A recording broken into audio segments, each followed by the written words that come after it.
Hello, everyone, and welcome to the Prose podcast, your go-to source for the art, the craft, and the business of publishing. I'm Tally Shamus, an agented writer and a literary intern. And I'm Lauren Kahn, an author and literary agent. We have got a fantastic episode for you today. We are sitting down with Stacy Willingham to talk all about how she went from brand strategist to internationally best-selling author. Stacy Willingham is the New York Times, USA Today, and internationally best-selling author of psychological suspense. Her books include A Flicker in the Dark, All the Dangerous Things, Only If You're Lucky, and Forget Me Not. Her debut, A Flicker in the Dark, has sold over 1 million copies in North America alone. It was the winner of Strand magazine's Best Debut Award and a finalist for the Book of the Month's Book of the Year Award, Goodreads Choice Best Debut Award, Goodreads Choice Best Mystery and Thriller Award, and ITW's Best First Novel Award. Her work has been translated in more than 30 languages. Before turning to fiction, Stacy was a copywriter and brand strategist for various marketing agencies. She earned her BA in magazine journalism from the University of Georgia and M.F.A. in writing from the Savannah College of Art and Design. She lives in Charleston, South Carolina, with her husband, daughter, and dog. Thank you so much for joining us today, Stacy. I've been such a fan of yours for so long, since Flicker in the Dark. So it is such an honor to have you here to talk to you about writing and your career and your books. Thank you so much for having me. Absolutely. And I understand you live in Charleston, right? I do, yes. So I'm a big fan of Charleston. I actually got married there. And so I think that's one reason I love your book so much. I mean, there are many reasons, but the setting, just always kind of that marsh, like low country atmosphere. And I would love to talk to you more about that and like how you started writing about that. I mean, obviously you live there, but do you think that's now your brand? Will all of your books be set there? Yeah, it's definitely become my brand, I think. I've heard people now describe my books as Southern suspense, which I actually love. I don't want to say I'll always do that. I never really want to close the door to other opportunities, because for me it's all about the idea. If an idea comes to me and I feel really passionate about it, then I want to write about it. But thus far, all of my ideas have just been set in the South, and there's just something about this place that I love. I never get tired of writing about it, and I think for me, I've been asked this question a lot, and I've thought about it a lot. And for me, I think the reason why is because I do live here. I moved to Charleston when I was 12 years old, but I moved from Chicago, and I'll never forget the day I moved here. It was, we moved in the middle of the summer. My parents didn't want to disrupt our school schedules, so we moved in June, and we drove from Chicago. And I just will never forget pulling up to my new house and sliding open the minivan door, and the air kind of like hitting me like a solid wall. Like, it was so humid and muggy.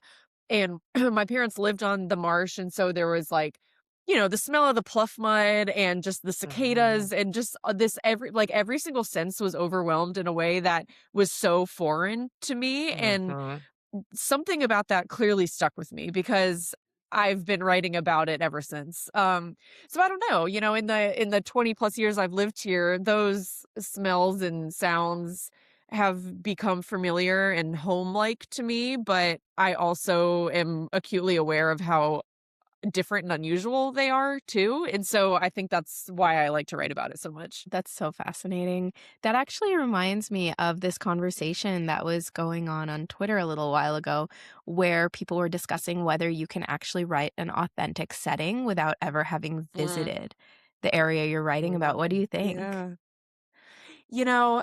I think we can all do our best, right? There's a few settings I've written that I've never been to. The first is Breaux Bridge, Louisiana, which is where Flicker in the Dark is set. And I do try to go to all of my settings. I try, but sometimes that's not always possible. Like right now, I'm fortunate enough to write full time. And so when I'm starting a new book, I do block out like a week of my schedule to go to the place and just like explore it and walk around. And but when I wrote A Flicker in the Dark, I was working full time at a tech agency. I had never published anything before, and I didn't really have the luxury to just take a week off of work to, visit a setting for this book that I didn't even know if it would ever be published or read by anyone. So I I tried my best to, I wrote the setting based off of what I knew here, living in Charleston. There's elements to, South Carolina and Louisiana that are similar.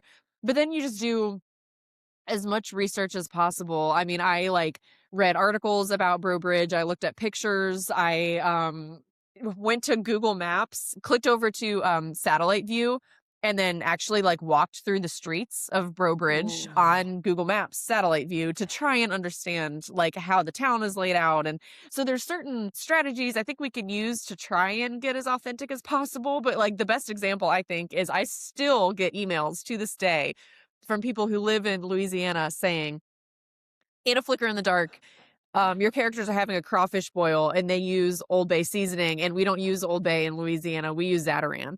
And like, that's an example of something I'm like, okay, like, how would I know that? Like, I'm not from there. I don't like, I feel so that's an example of like, maybe it doesn't come across as authentic because I've never been there. I don't live there. But, I mean, we try our best. That's unbelievable. I mean, it just goes to show you can get as close as you possibly can. But I mean, even after going through your agent, your editors, like, and you still didn't catch Mhm. that tiny little detail. I mean, but how could you? Right. Right. And Yeah. I mean, there's something to be said of like a place is experienced differently through the eyes of different Mhm. people. I mean, like maybe Yep. it did come across as authentic to one person, but it wouldn't be authentic to another person because they live in a different area or they're just like life circumstances are different. So, Mhm.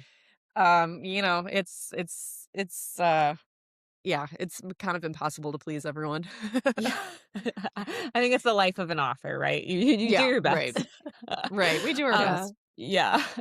But your tips on the Google Maps, especially, I have never heard that before, and that's Mhm. such a great tip. And your setting truly Mm. is remarkable. Find your book so Oh, thank you. atmospheric, and it is truly one of my favorite parts of reading them is like being in that setting. But you Mhm. touched on Flicker in the Dark, which I really want to zoom in on Mhm. that part of your life. How did Sure. you get that idea, and how did you start writing it? Because I mean, that book Yeah. just took your career to a place I'm sure you were not even Oh imagining. gosh.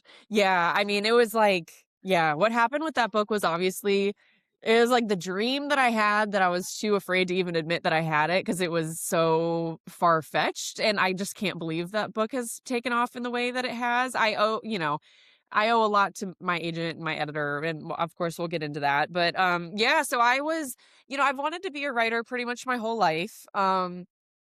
It's funny, I was actually just over at my parents' house over the holiday break, cleaning boxes out of their closet or their attic because they had a bunch of stuff from my childhood up there, and I came across a bunch of my old diaries, and it was humiliating reading them. But I was like 12, 13, 14 years old, saying like, "I love writing so much. I think this is what I want to do for the rest of my life." I mean, so truly, like I have wanted to do this my whole life, and when I graduated college, I got a job as a copywriter and it was fine, but I was like not super creatively fulfilled. And so I pretty much immediately started writing a book in my free time. So I would write like in the mornings before I went to work and in the evenings when I got home and over the weekends. And the first 5 years of doing that, so from age like 21 to 26, I actually wrote a different book that I tried for years to publish, and I was never able to get it published. I wasn't even able to get an agent. I got rejected by like 115 of them. So at a certain point, I kind of decided like, all right, either I think this book is just not, there's something about it that's not landing. And so I either need to kind of give this up or try again. And at that point, I obviously am into like mysteries and thrillers and true crime, and I was just kind of like watching TV, just kind of like vegging out, not really looking for a story idea, but there was a documentary on TV. I can't even remember what it was or what it was about serial killers in some sense. And a picture of uh Dennis Rader's daughter came up on the screen, and Dennis Rader is also known as the BTK serial killer. And not only was it a picture of her, but it was a picture of the two of them walking down the aisle at her wedding.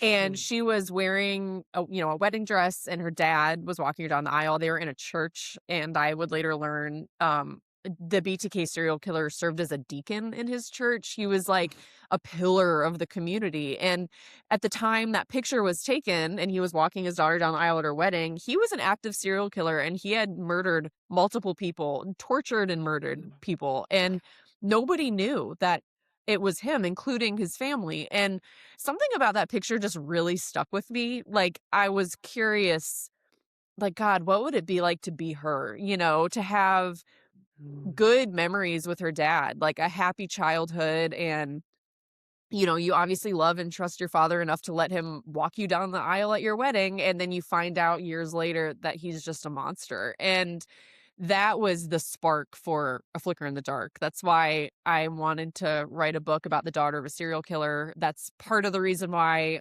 the book starts with Chloe planning her wedding.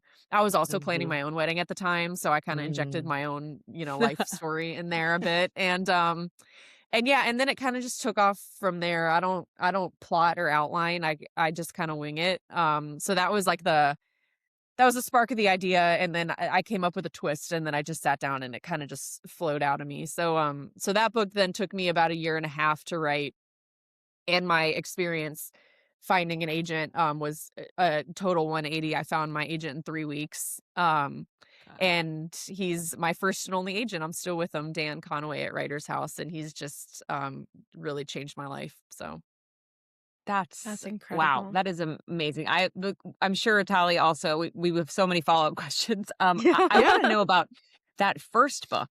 Mhm. Have you like dug it back up and like figured out why maybe it wasn't getting traction? it's so funny. I stand by, I think the story is pretty good, but it's another psychological thriller, is very similar in plot to everything that I've since published, but the writing style is different, and I think it's because I just didn't know my style yet. Like, the only Mhm. way for a writer to really find their voice, I believe, is just to practice. And that's the first time I had ever tried writing fiction, but also anything of that length. I mean, I was a journalism major. I did a lot of freelance article writing straight out of college, but I was also a copywriter. So I was writing, but I was writing nonfiction. I was writing short, like punchy taglines. I was not writing 100,000 word stories. And I just didn't know how to do it. So I'm glad I wrote that book. I don't consider it a waste of time at all. But I was trying to figure it out, and I think that probably came through. Like, the writing just didn't sound confident. I wasn't sure of myself. I wasn't sure how to structure the story, but it is funny reading it back. I haven't looked at it in years.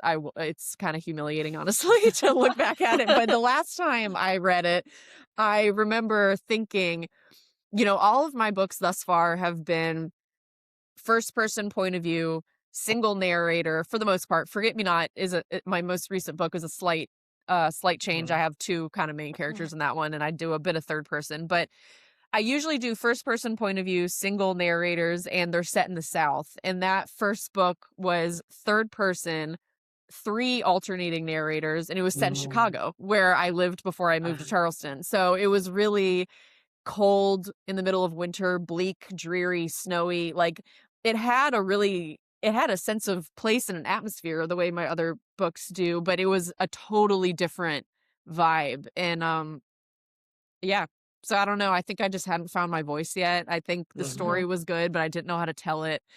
And at a certain point you kind of just after 5 years of working on it and not quite getting it, I lost I stopped caring about the story. So people often ask, like, will I go back to that book and try and rework it? And at this point, no, just because I'm not passionate about that story anymore. I have other ones I'd rather tell. Now, were there any specific things that you did to kind of develop that voice from when you wrote that first book? Yeah. I think honestly, the biggest piece of advice, again, I can give is it's all about trial and error. And a writer's voice to me is very similar to like a singer's voice. Like, you can give 10 writers one plot and they will all write 10 different books, just the way you can give 10 singers one song and they'll all sing it differently. It'll all sound different. And that's because of voice. So I don't think there's any way to find your voice outside of just practicing and seeing what comes out. You know, like I said, that first book, I feel like I was trying to write a book and I was trying to do what I thought you were supposed to do. I was outlining, I was plotting, like I outlined every chapter because I had read you're supposed to do that. And like that just didn't work for me. And as a result, the writing just came out stiff. So I think when I finally decided, like, I'm just gonna, A Flicker in the Dark was my first attempt at just being like, you know what, I've tried to do this. I've kind of like massively failed. And so I'm just gonna write this book the way I want to write it. Cause I'm just gonna assume no one's gonna read it. Like I didn't get an agent before who's to say I'll get one again, you know, and so I did it. I just did it the way I wanted to do it. I did it in first person. I did some kind of like different things in terms of like a fluid timeline. And I broke some rules that I had read you're supposed to follow, but I just didn't enjoy doing it that way. So I didn't, you know, and then I found the writers that I really admire. Like I love authors who can write a thriller that's a page turner and a twist that takes me by surprise. But more important than that, I want like really beautiful literary writing. I want a solid sense of place. I want characters I care about and who really develop over the course of the plot. And if the twist doesn't take me by surprise, that's okay, as long as I close the book and I'm really satisfied with how it ended. So for me, like those authors are Liz Moore, Donna Tartt, Tana French, Gillian Flynn, Emma Cline, you know. And so as soon as I was reading and reading, and as soon as I found the authors that like did what I want to do, I started to pay attention not just to the story, but like their sentence structure. Like how are they describing things in a unique way? How are they making, you know, their paragraphs like come to life? Like, you know, I just started to study it more than read it. And then eventually that helped me just kind of find my own way of doing it. I love that you said that because right. Yeah. When we were just actually talking about Liz Moore, we're both big Liz Moore fans. Who isn't? Yeah, I know. This is a Liz Moore fan podcast. Yeah. But right. But it's so true. Like you can read craft books after craft books, but you also just have to read. Like you have to read in your genre. And I say that all the time with my own writing because we're both writers as well. I just kind of know sometimes. Like I know when the plot needs to turn or when a character needs to do this. And there's no like craft book telling me. It's just like I've read enough that I just know. For sure. Yeah. And you know, I've read and loved On Writing by Stephen King. I've read Bird by Bird and I love it. You know, I've read Walter Mosley's This Is the Year You Write Your Novel. I read that like a million times when I was in grad school.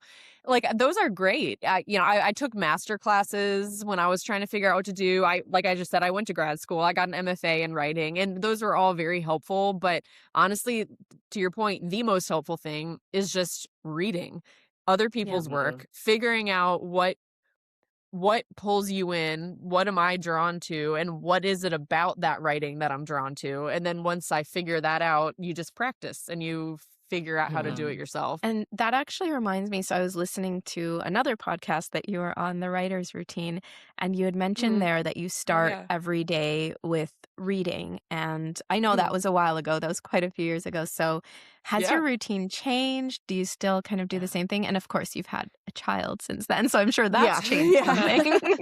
Oh yeah. My routine has changed quite a bit. But in a lot of ways, no. I mean, it fluctuates depending on like what's going on in my life, you know. So I do have a daughter. She's a year and a half, but right now we're into a routine where she goes to daycare, and so my days are structured kind of like anyone else's 9 to 5 job. So I take her to daycare, I come home, and then my day gets started at like 8 or 9. And but I do still read every morning before I sit down on my laptop. I sit on my couch and read a couple chapters of whatever I'm reading. It needs to be a book that I'm reading it and I'm like, damn, I wish I wrote this. Like it needs to be a book that's like so good that I'm almost like jealous of it. Because if I'm just kind of mindlessly reading something, I'm not inspired. But if I'm reading something that's like so good, it like pushes me to like, I want to write something this good. I want to write something that people feel like this strongly about. And So yeah, I'll either read what I'm writing, and if it's giving me those feelings, I'll read it for a couple chapters. If not, I have like a handful of books I go to over and over again, so I'll just reread a couple chapters of something I've read a million times just to kind of remind myself of like what it is about good writing that I love. And then when I've done that for 30 minutes to an hour, then I sit down and I start writing. And on a good day, I'll write, for the whole day, like from 9:30 in the morning to 5 at night. I'll stop and eat lunch and take a walk, but on a good day, I'll write for the whole day. Okay, you have to Wow. tell us what those books are if you can. Yes. Yeah, and honestly, it's those, a lot of the writers I just mentioned. Mhm. I go back to Gillian Flynn over and over again. She's Yeah. the GOAT for a reason. Mhm. I love My Dark Vanessa. Like, that's just like a beautiful Mm. book to me, the way it's written. What's fun is like when I find a new book that I have a dedicated shelf on my bookshelf of those books I go to over and over again, and Love they're that. just like these totally tattered paperbacks because I've read them a million times. And when I find a new book that makes me feel that way, it goes on that Mhm. shelf, and so it's like slowly growing, but I'm very particular about what goes on that shelf because it has to be something that, like, when I reach for that book and I start to read it, like, it's gotta pull, like, no matter what page I flip to or what paragraph I just jump right into, it has to pull me in. I love that so much. Well, we're both Mm. moms to young children, so, Yeah. hearing Oh, you get about it. Yeah, exactly. I actually woke up this morning for the first time since I have a 6-month-old, and Oh, got writing before she woke up, and it was probably the best wow, good stretch for of you. writing. Thank you. Well, Yeah. she's Yeah. now sleep trained, knock on wood, but it was the Nice. best stretch of writing I think I've had in a long time because I wasn't trying to fit it in like this short, little chunk while she's napping. I mean, no, I'm like Yeah. actually focused and I'm writing, and so hearing about your routine is really helpful. Yeah, and like I said, it changes. Like, before I had my daughter, I was man, I did not know. I mean, like, No. I used to be like, "Oh, I'm so busy." Like, doing what? Like, I just Watching right? TV. I'm just so much Yeah, TV. right. Like, I did not understand, but like, I would write. I would start on a good day if it was just like really flowing. I would start writing at 9, and then I would maybe stop at like 6:30 to eat dinner, and then I would start again at 8, and then I would write till like midnight. I mean, like, I would write I would go faster and for much longer stretches. And then, when I had my daughter, I remember like I have these videos of me like with my laptop balanced on my lap, like bouncing her in her bouncer, like your brain is just like all of a sudden cracked in two. And I don't know about you Yeah. guys, but when I'm writing Mhm. a book, like, it's almost like I have to just leave the real world behind and just like enter this other world that I've created and like be in it Yeah. fully. And when you have kids, it's really hard to leave the real world Yeah. behind. Like, there's always a Mhm. little piece of your brain that's like with your kids and all the things that you have to do. Mhm. So you just adjust. Like, I don't Yeah. when I'm with my daughter, I'm with her fully now. But when she's at daycare or when she's with, my husband, that's when you have to find those like dedicated times to just like flip that part of your brain off and flip another part on and just like Yeah. try to dive in the best you can. Mhm. Yeah. I think you can also kind of divide tasks to ones that need a little bit less of your brain because Hmm. personally, so you mentioned on writing. So I read that as well. And in it, Stephen King says that when he's writing, he goes into his office, closes the door, and nobody can come in, and he just stays there and writes. Yeah. And especially over the holidays, I found that that was quite unrealistic. Like, I'll be lying in Yeah. bed on my laptop with my 3-year-old next to me saying, "Mama, I want juice. Mama, I want water. Mama." Yeah. And I'm kind of trying to outline and do things that maybe Right. need a little bit less kind of mental attention. So I know you said you don't outline, but do you divide your tasks like that a little bit? I do. Yeah, I do. I try. For me, and one of you mentioned like it's just kind of a feeling when you're Mhm. Mhm. writing, and like there you can study and read, and all that stuff, but a lot of writing for me is just like intuition. And so when I'm writing and I just have that feeling that this is good, that's what I'm writing. Like, Mhm. I'm sitting down and I'm writing because there's just this feeling that takes over, and I know that what I'm writing is worthwhile. Like, it's either words I'm going to keep, or it's at least pushing the story in the direction where it needs to go. Mm-hmm. If I don't have that feeling, if it's like I'm forcing myself to write and it feels rigid and that gut feeling just hasn't come over me, that's when I'll typically stop and do something else that doesn't require like that level of focus. One thing that I do, and I'm sure this will change when she gets a little older, but I'm a big believer that like a huge amount of writing a book takes place away from your laptop. And I'm a big audiobook listener. I haven't always been, but I think again having a child has turned that into kind of like a necessity for me. And so now, especially over holiday break, I would take her on like an hour-long stroller walk and listen to an audiobook that was really pulling me in. And again, study like and there's something about hearing it too, like hearing the words actually spoken in the sentences and how they flow. And I'd listen to an audiobook and sometimes it's a new one, sometimes it's again like a book from a favorite author that I've read a million times, and I'm not listening to it for the plot. I'm listening to it to you know hear how the story is being strung together and how the timeline is fluid and things like that. And so, yeah, sometimes I'll take my daughter on a walk, which is, spending time with her, but I'm also listening to an audiobook while I'm doing it. I don't, like you said, I don't traditionally outline, but I do, if I have like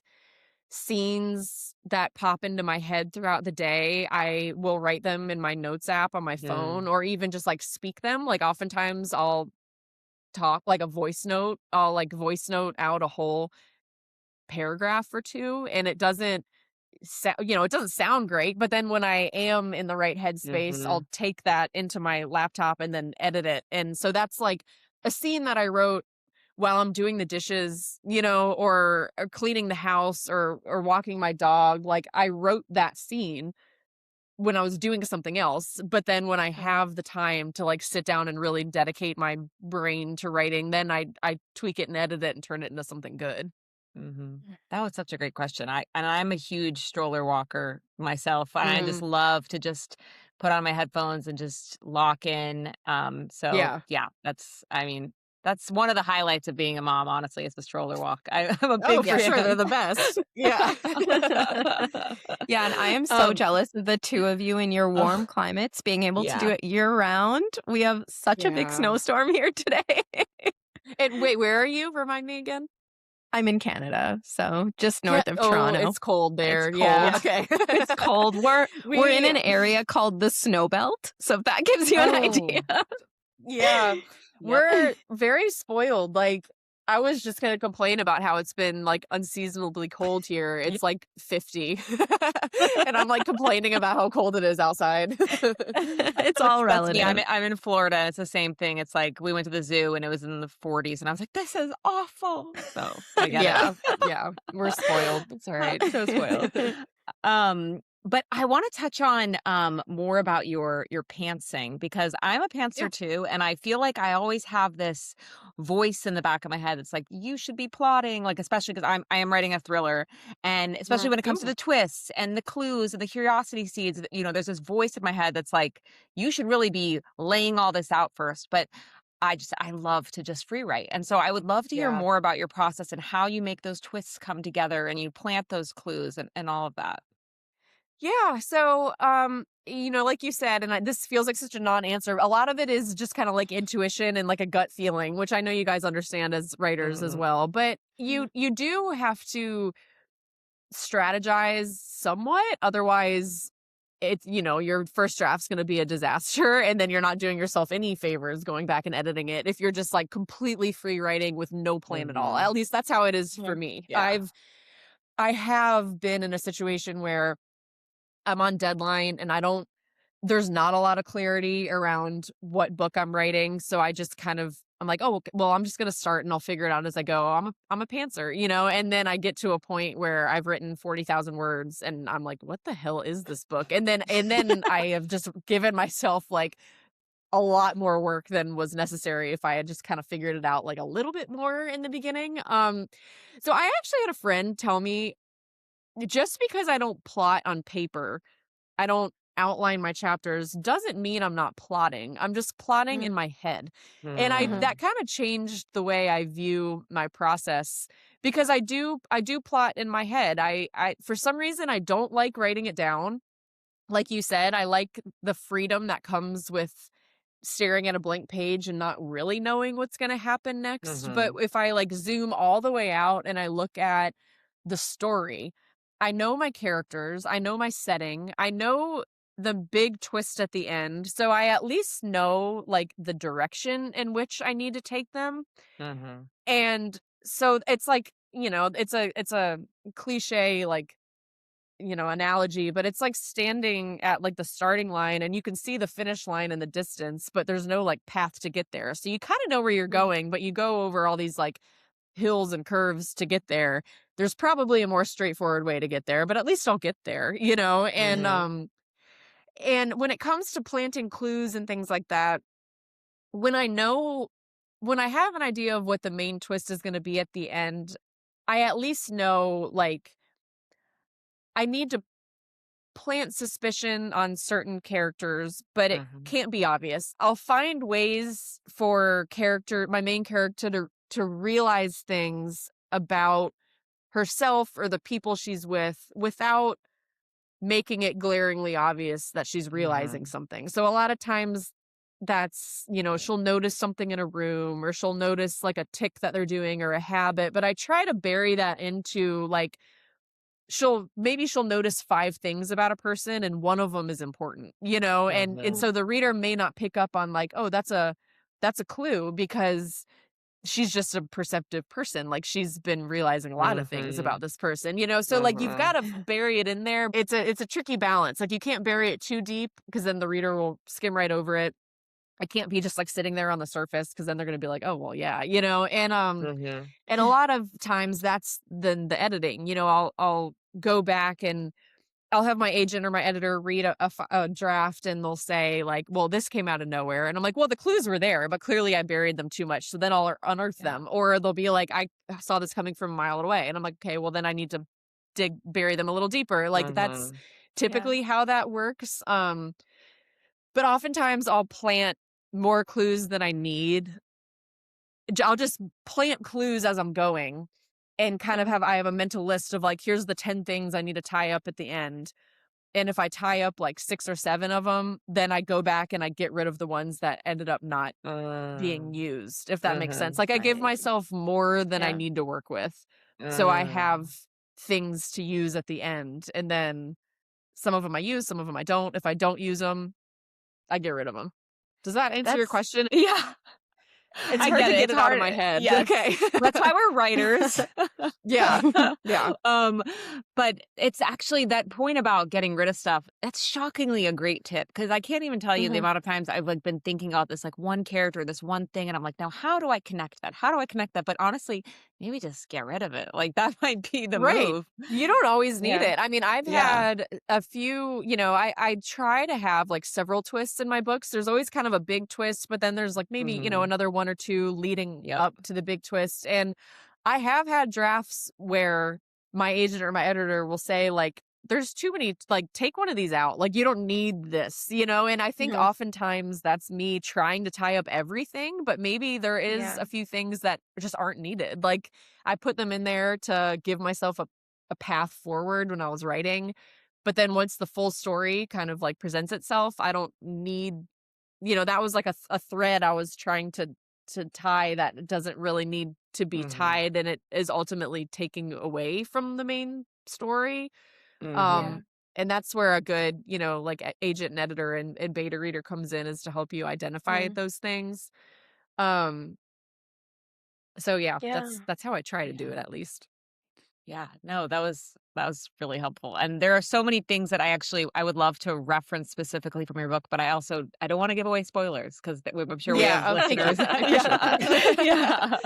I will say another thing too, because that just came to mind, because I'm in the process of writing my 5th book right now. And as you guys know, like writing and editing are 2 totally different parts of your brain. And I'm writing the first draft, which of course I haven't done in a while. It's been a couple years since I've written a first draft. And one thing I also try to do is I try to treat every character as if they're important. Like, not every character in Mm. your book is important. Oftentimes you have like secondary or tertiary characters that are there for a reason, but they don't necessarily have to be this like fully formed person. But when I'm Mhm. writing a first draft, I make them all fully formed people, because that's where Mm. the light bulb goes off. Like, Mhm.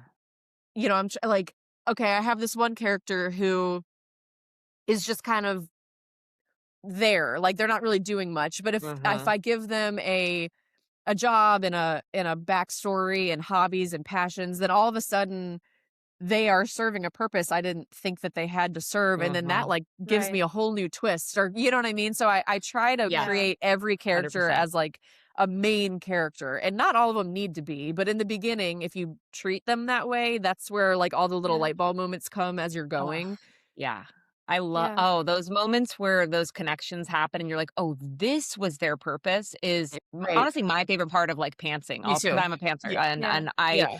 when that happens, I'm like, "Oh my gosh, I'm a genius." No, I'm just kidding. Yeah, But for no, for seriously, sure. it It's the is best. like Yeah, it's the yeah. high you ride like for the rest of Yes. the Yeah. day, because you're like, oh my God, like I figured this out and now this is gonna be Yeah. so much better than it was before. And yeah, I don't think you can have those moments unless it's, as you guys know, like some of my favorite paragraphs, like I end up cutting. They don't even Yeah, make their way Mm. into the final of draft, course. but like they Yep. had to exist in order for the characters to become who they ultimately become. Yep. Yeah. And I love that you get the different voices for each one of your characters. And so you had mentioned how in Forget Me Not you kind of leaned into that with the diary entries. So how did you really differentiate the voice in one single book? So you mean the different voices like between the characters, or Yeah. Yeah. yeah. Yeah. Exactly. Yeah, Yeah. well, thank you. I think on the one hand, you just really have to know your character inside and out. Like you have to Mm. know, again, they're I it's so hard to talk about thrillers without giving away like I know. spoilers, but like, if you have a character who has like really overbearing parents, and they were raised in a certain way, like that's gonna affect, they may be very timid, they may be naive, they may not trust their own instincts because they've never, their parents have never really trusted them to make good decisions themselves. Like the little Mm. bits that you give to their backstory will Mm. inform their motivations, their inner dialogue, the way they move throughout the world. So that is how I try to give my characters each their own distinct voice. Is they each have their own life and their own background and their own family, and all of those things that you give them then informs their voice and the way they talk to Yeah. themselves and the way they talk to other people. I also have gotten a lot of questions about Forget Me Not as to why I wrote the diary in third person, Mm. Oh. and that's kind of another answer to this question is there are two kind of main voices in Forget Me Not. There's Claire, the main protagonist, who's written in first person, and then Marcia, who's written in third person when Claire's reading her diary. And for me, the reason why I wrote the diary in third person is because I wanted to separate these two voices. Like I didn't want the reader to be confused as to whose story we're following. Like when you're in first Mhm. person, you're in Claire's head. When you're in third person, you're still in Claire's head reading about Mhm. Marcia. And that's why I did it that way, is to try and create more of like a separation, like it would never be confusing as to who we're Mhm. following. Some Yeah. authors I have never written a book with multiple like first person Guilty. point of views, and I feel like Right. that would be really hard for me. Like Yeah. they would have to be very different characters. Some authors do Yeah. it really well. Mhm. I haven't, maybe I didn't trust myself enough to do it like that. I don't know, but yeah, for me it was just the I wanted the reader to be in Claire's head the whole time. Yeah. And, Yeah. Yeah. when she opens the diary and starts to dip into those pages, like I wanted the reader to feel like they were in Claire's mind watching the Mhm. diary play out in her head like a movie. And to Mhm. do that, it's in third person. Yeah. Yep. Right. I think That it makes gives you sense. that distance. Yeah. That worked Yeah. really well. This is a great way to bring up a question that I've been dying to ask you is when you wrote All the Dangerous Things, you were not a mom yet. And Yeah. I just, it's just so interesting to me because the first time I read it, I actually was pregnant, but I just reread it. Oh, girl.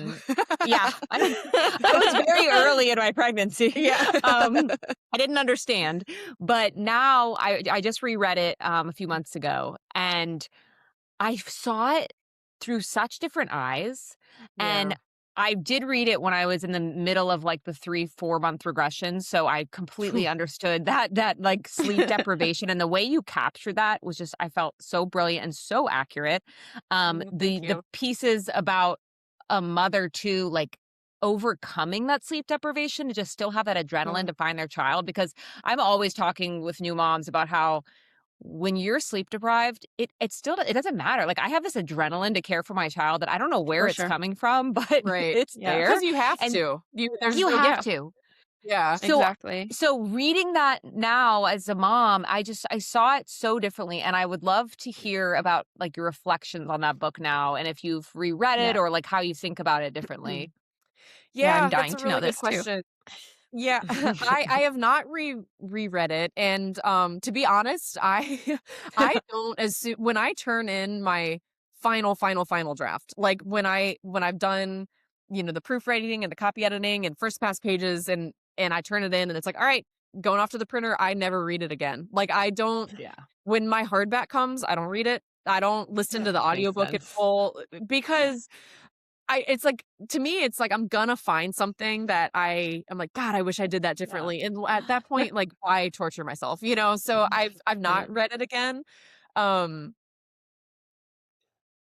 I, you know, I'm really proud of that book. Like, I almost didn't write it because I had this Mhm. idea to tell the story about a mother looking for her missing son, and I wanted to kind of do some commentary on motherhood. And like, it's funny, there's the show on Peacock right now called All Her Fault, is kind of, Yeah. it's reminding me a lot of All the Mhm. Dangerous Things. It's about this missing son, and everyone's blaming the moms for all Yeah. their failings and shortcomings, and like, that's Mhm. kind of, I wanted to explore that in All the Dangerous Things, but I was like, gosh, like, I'm not a mom, so what if I just get this horribly wrong and I end up just offending, like, everyone who reads it, which is why I wrote that author's note. I was like, I'm so Mhm. sorry if I got this wrong, but like, I tried my best. And when I look back on that book, like, I really do think I got a lot of things right, and I'm Yeah. proud of that. Um, but I would have a harder time writing that book now than I did back Yeah. then. Like, I For had sure. an emotional distance. Mhm. Like you said, like, there's just things that I didn't understand. Like, I talked Mm. to a lot of moms in my life. I talked to my friends and my sister and my mom about things they experienced. Like, I talked to someone who told me, you know, I remember when my colicky baby was 2 months old and the screaming never stopped, and I was so tired, and I Yeah. just had to put them in their crib and close the door and walk away because I was a little Yeah. bit scared of what I might do. And Mhm. at the time, I heard that and I was like, "Oh gosh, like, that's a really complicated emotion." And then I had a colicky baby, and in the middle of the night, I was like, I get it, Yeah. like, I get it in a way I didn't get it before. And, Yep. Yeah.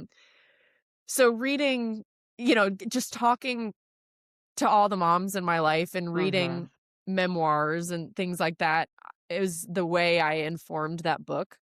Mm. Um, and then just when I look back on it now, I am probably more proud of it now than I even was at the time, because I really do think I got a lot of things right. But again, that's because I talked to people that, like, I Yeah. Yeah. trust, and they were really honest with me, which I appreciate. And again, I don't want to give away spoilers with that book, but I read a memoir, and I read a book about like a famous case that really changed my opinion on things. And I Mm. think it's just in every book I've written, like, I try to remind myself that, thankfully, in thrillers, like, a lot of people don't know what it's like to be in this protagonist's shoes. Like, we're Of putting them course. through Yeah. pretty outlandish scenarios, but there are people out there who know what it's like to Yeah. have a child kidnapped, or to Mhm. be the daughter of a Mm. murderer, or to, like, there are people who know what that's like. And so I Yeah. try to listen to their podcasts and read their books and watch the documentaries to like try and understand what that's actually like to be in their shoes, and then just hope that I get it right. Mhm. Mhm. Yeah, now reflecting, I don't know why that was the book that I read with a newborn, but it's just so I good, know. Stacy. Yeah. It's so good. Thank you. Thank you. I have, oh gosh, like when I was on tour for that book, I had like people like, "Oh my gosh, I'm on maternity leave. I can't wait to read this." And I was like, "Oh, like, are you sure?" But Yeah. I have some friend to this day, like some of my best friends have not read it because they're like, "I'm just not there yet." And I'm like, I get it. Like Yeah. I totally get it. It's Yeah. when I was pregnant, like I couldn't read books about pregnant women. Like Like there's 100%. The Push. yes, Have the you Yeah. push. I Beware, tried actually to start that one, and I had to put it away. yeah, Not ready. Beware the Woman by Megan Abbott. Mhm. Mhm. Fantastic book. Love it. I started it when I Yeah. was pregnant and I was like, nope, not the time. No. And Yeah. I went back and I read it again Yep. later, and that's Yeah. fine. Like it's totally Yeah. fine. It's totally fine. Yeah. And especially, I think, with the first baby, it's harder. And I don't know if it's because I Mhm. had my first right at the beginning of the pandemic, but Oh just gosh, yeah. everything was so much harder. With my second, it felt a Mhm. lot smoother. I don't know if you felt that way, Lauren, but with my first, I was terrified of everything. The insomnia was hitting so hard. I was Yeah. hallucinating. It was just not a good time. Yeah, it's insane. Well, that's good to know you felt the second was easier. I don't yet have a second child, but maybe one day, and that's good to know that there's Yeah. brighter days ahead. Yeah, my sisters-in-law have 4, and they say that 4 is a breeze. The kids just raise themselves at that point. So I will not be doing that, but so happy for her. yeah, well, getting back into the books. So I am wondering, you mentioned that you are a brand strategist before you actually got into writing as a full-time career. How did you bring some of that experience into not only writing, but also life as a writer, into branding yourself and marketing your work to readers? Yeah, that's a really good question. Um, I'll answer the second part of your question first, the branding myself and marketing myself. To be fully honest with you, a lot of the branding and marketing, that credit goes fully to Minotaur in my publishing house. Mhm. I'm lucky enough to have like a marketing team and a publicity team that really latched on to this like Southern thriller thing. Like I think they just Mhm. identified that after A Flicker in the Dark, but then especially after All the Dangerous Things, when I did it again, they Mhm. just kind of identified that like this is my voice and my vibe and probably the thing that readers are going to get from me time and time again, and it's unique, and I think it feels true to who I am as a person, because if you follow me on like Instagram or something, you'll see that like I live in the South and I'm posting pictures of the types of things you'll see in my books. Like that's Mhm. truly what I surround myself with. And so that's how they kind of decided to brand my books and me as an author. As I think that again, it's just them. Like they identified like here's this connective thread that you'll see in all of Stacy's books, and it's true to who she is as a person. So let's go with that, and I don't I probably should think more about kind of the marketing and branding side of things. But when it comes to like, I don't know, my social media and stuff, I just try to be myself. Like I think when readers follow you, like they follow you because they like your writing, and then they're interested in kind of who you are as a person and like what goes Mhm. into your writing. And so I just try to be myself and be authentic and show like the authentic parts of my life. But then when it comes to doing brand strategy and how that helps me as a writer, it's interesting. Like I did a lot of freelance journalism before I started writing fiction. And one of my favorite parts of doing that was the interview process, getting to interview the people I was writing.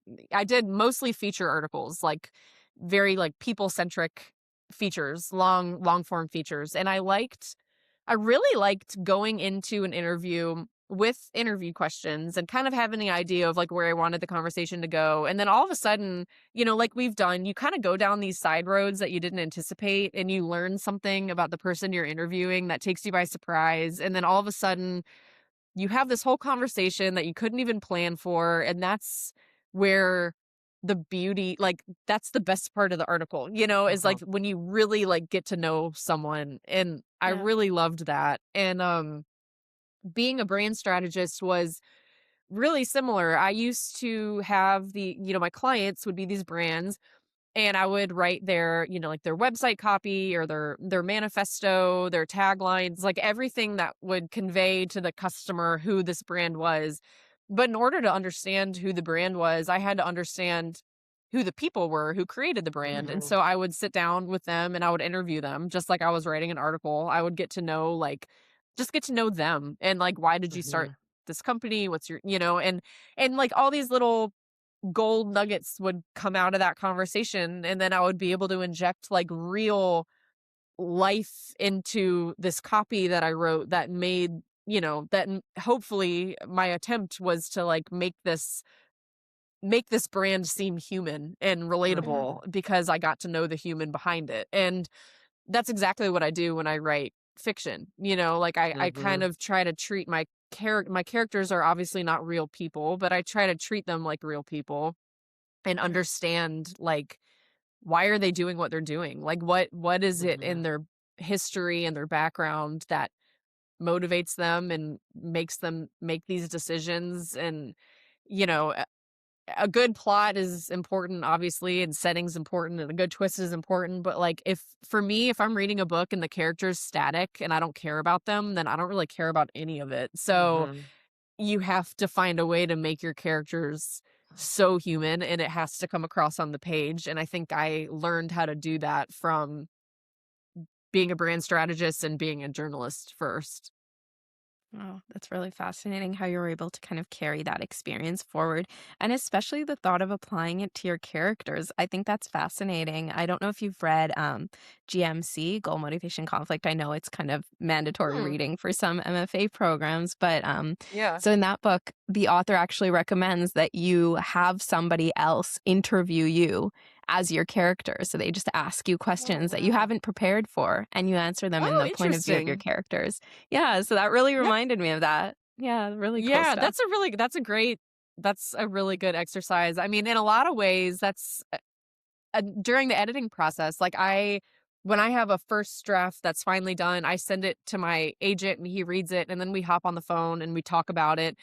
And he will ask me these questions of like, why did this person do this? Like that doesn't, you set them up with these motivations and then they make this decision, and like, why would they do that? And a lot of times, like those conversations force you to be like, you know what, you're right. Like if this were a real person, they wouldn't make that decision because of the way I've set them up. And so I mean, doing that work with yourself up front would probably save you a lot of time editing and having someone else point it out to you later. I think it's so great to hear too that as a thriller author, you're still thinking about character motivations and their why, and really, that's so Mhm. baked into your stories. Because I think sometimes when people think of thrillers, they're thinking plot and twists, and it's got to be super punchy and commercial. But like the character, really, at the end of the day, like that's the essence of the story. That's what moves the story forward. For sure. Yeah. That's what I believe. And, again, it goes, it almost ties back to what we were talking about in the very beginning. Like, everyone is looking for something different. I mean, some readers really want just a super fast, entertaining, punchy thriller. Like they don't really care, because a lot of times super heavy character development that'll slow a book down. It just does. Mhm. There's Yeah. ways you can I there's strategies I use to try and not get the book bogged down, but it's Yeah. inevitably gonna kind of slow it down. It'll slow down the action, and some readers Yeah. don't like that, and that's totally fine, but I think that's why you have to, as a reader, like you kind of have to know what you're looking for, what you like. Yeah. And then as a writer, you have to know like you can't please everyone, but if you stay true to what's important to you in a story, like the readers who appreciate that will find your work and they'll Yeah. love that part of it. Yeah. And I think that you actually managed to characterize in a very efficient and effective way. Like, I'm thinking of You. Marcia in Mhm. Forget Me Not. You mentioned you have kind of a literary style of writing, and there are sentences that do so much work that are so elegant. Like, I think Marcia says something like, "My name is the only thing that belongs to me." I'm paraphrasing, so I didn't say it as nicely as you did, Yeah. but it just gives you a glance at that character and Mhm. lets you know so much in so few words. I love that. No, thank you. Thank you. I appreciate Yeah. that. Yeah, again, it kind of comes down to the editing. Like I probably wrote 2 pages of, description when it came to Marcia, and that sentence, "My name is the only thing that's mine," was in there. And then you cut out Mm. all the extraneous stuff and you find the one thing that like really gets across what you're trying to say. Yeah, that's amazing. Now, I wanted to ask you as well when you were talking about your relationship with your agent, I'm Mhm. interested in how that's changed from when you just signed with him to now, and whether it has Mhm. changed, whether that editorial process is different now than it was in the beginning. Mm. Yeah, he's the best. I'm just so lucky to have him. Like I said, he's a very so if there's any like querying writers out there, I will say like finding an agent that is your true fit is so Mhm. important. Mhm. I understand firsthand how tempting it is to just kind of want to sign with anyone because it's like they're the Yep. Mhm. gatekeepers. You want to get your foot in Mhm. the door, but Yep. it's important to find the one that you truly vibe with because that's the person that's in your corner. Like Dan Mhm. Yeah. believed in me and my writing before anyone else. I mean, he was the first person to believe in me. And Wow. if I didn't have him, I think my career would have turned out very differently. And Yeah. it's because he was just the right agent for me. And Mhm. he's a very editing heavy agent. He used to be an Mm. editor before he was an agent. And Wow. I specifically kind of I remember reading that about him and thinking like that's important and I want that because Mm. I've never published a book before and I want editing help. Like I want the help. I want his honest feedback. I want him to spend time on this book with me before we send it out to editors. Mhm. And he did that. I Yeah. mean, I think we edited A Flicker in the Dark probably 30 times before we ultimately sent it Wow. out on submission. I mean, we spent close to a year on it together before we sent it out. And that has changed a little bit because now I have an editor who I also love and trust, Kelly, and she's also my first and only editor. We've done 4 books together. Now we're working on our 5th. But Dan is still the first person I ever let read my Mhm. books. Like he has just, when I have a first draft that I feel good about, I send it to Dan and he reads it first. Then we jump on the phone and we talk and he gives me his honest opinions and then I edit it. And then now instead of it going back to him, now it goes to my editor. But he's still the Mhm. first person I want to read it because, we've just kind of established that relationship. So yeah, I mean, it hasn't changed a lot. I don't feel like he gives me any less attention than he gave me before, but I think he probably trusts me now after doing this together, 4 or 5 times. He trusts me more and I trust myself more. Like I feel like I don't need him to read it 50 times before I let someone else read it. I Mhm. need him to read it, one, two, maybe 3 times depending Yeah. on how I'm feeling about it. But that's the other thing, when looking for an agent is like you want someone who's going to be with you for the length of your career. Like I never felt like Yep. Dan wanted to, crank out one bestseller and then like, oh, my Mhm. work here is done. It's like Yeah. he helped me make A Flicker in the Dark the best it could possibly be. And that book, thankfully set up my career in a really great way, but he still shows up for every subsequent book as if it were the first one we were doing together. It's incredible. That's amazing. He sounds like such a great agent, and I'm so curious, I mean, to, work on it with your agent for a year, like, that's amazing that he gave you that time. Yeah. What did he say, if you can remember, on your offer call that he's about your book and the direction he was gonna take? Like, did he have these big changes? Did he see the potential? Like, Mhm. what was it that he said you were gonna work on?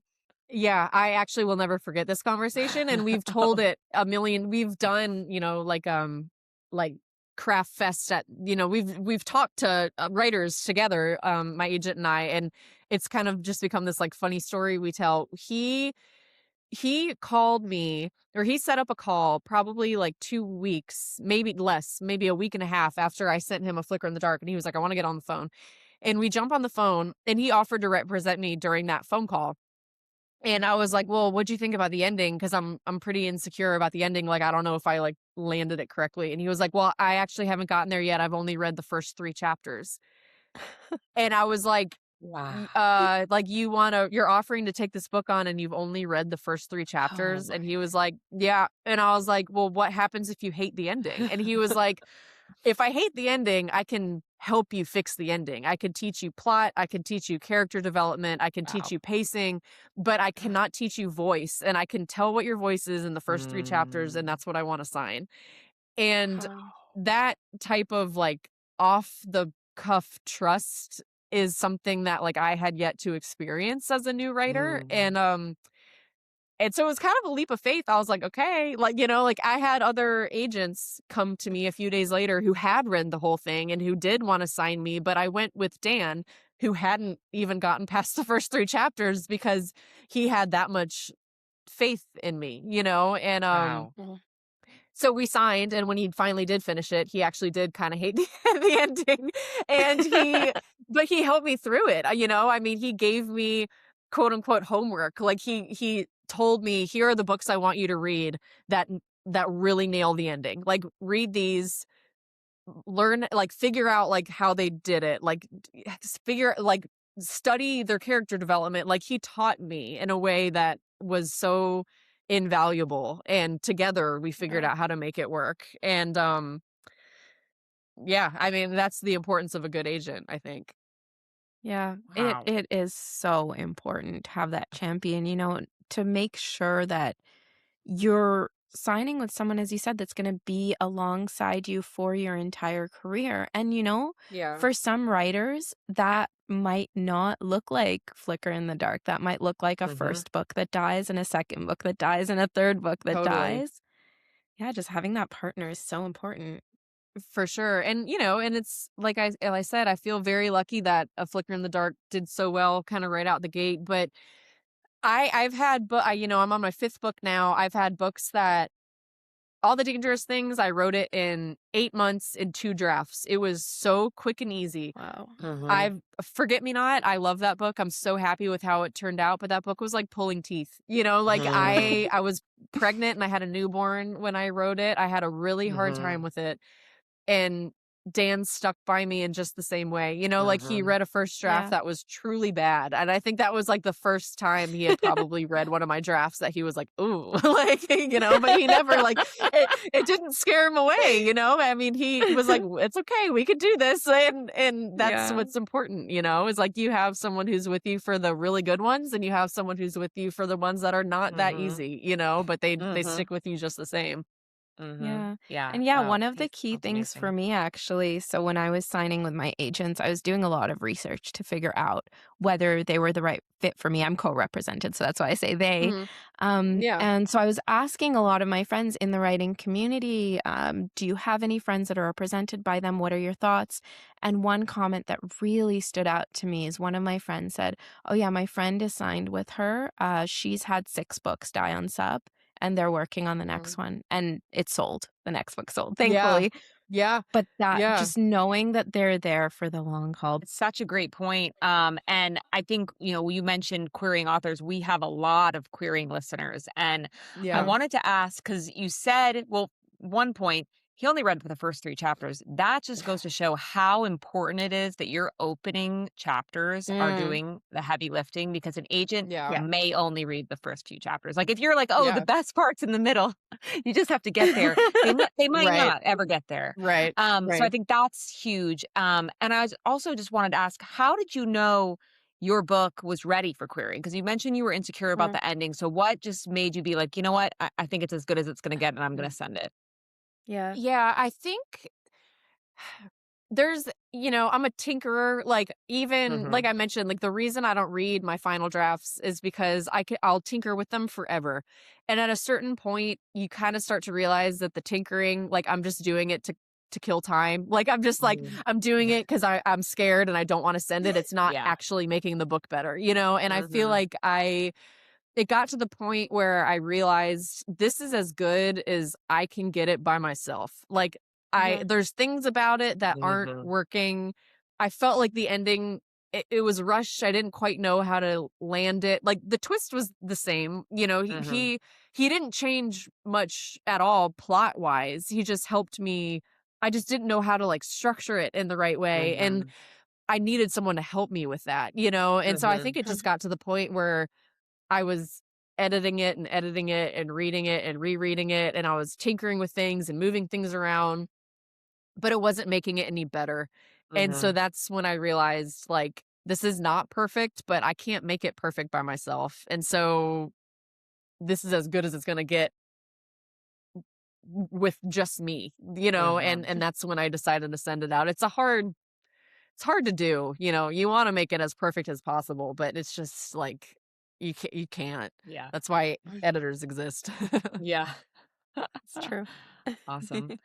Well, I mean, this has been incredible. I feel like we dug into good. so much that I've been dying know. to ask. So, thank you so Yeah, much, of Talia. I course. don't know if you have any final questions, but I'm like excited to go right now. You're very inspiring. Me too. Yeah. Yeah, Good. definitely. I feel so motivated. I do not know how we have been chatting for more than an Yeah, it's hour. crazy. I know. Thank I know. you. Thank you so Yeah, much. of course. Thank you guys. This was so great. I appreciate you having me. And yeah, I can't wait to check out the rest of your episodes. This is fun. And thank you all so much for listening.